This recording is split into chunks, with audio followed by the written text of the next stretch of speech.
एकटा मैथिली लोकगीत लऽ कऽ हम प्रस्तुत भेलहुँ हँ। आशा अछि अवश्य पसंद आयत। भोर बाजल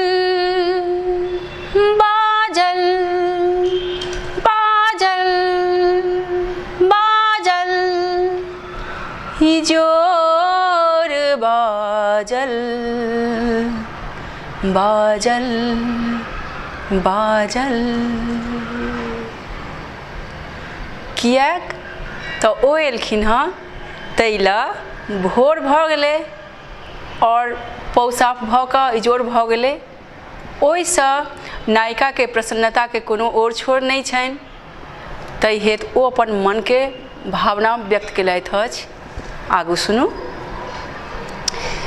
भोर बाजल इजोर बाजल भोर बाजल इजोर बाजल हमर परदेसी पिया आई गाम आयल।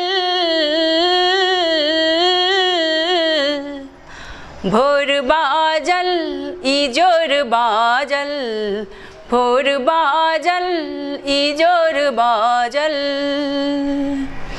हेरो पपीहबा कुन कुन बजला हेरो पपीहबा कुन कुन बजला हिया भर मायक तू कहवन कौला हिया भर मायक तू कहवन कौला।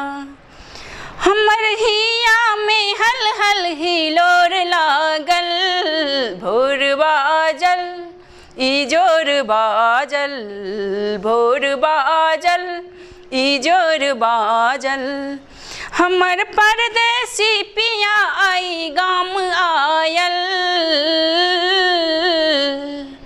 भोर बाजल इजोर बाजल भोर बाजल इजोर बाजल। झूमल बसंती मन मोरा झूमे झूमल बसंती मन मोरा झूमे देख कहुन का आशो जे पूरे देख कहुन का आशो जे पूरे। हमर पैरक पायलिया आई बजे लागल।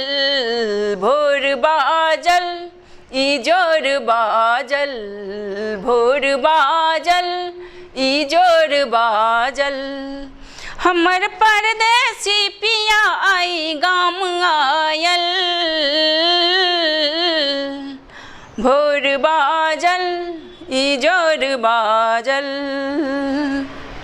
स्नेह सरोवर में हम नहायल स्नेह सरोवर में हम नहायल। बरबस चिर के मुँह लपटायल बरबस चिर के मुँह लपटायल। हमर मोनक चिड़ैया फेर चिहकै लागल। भोर बाजल इजोर बाजल भोर बाजल इजोर बाजल हमर परदेसी पिया आई गाम आयल। भोर बाजल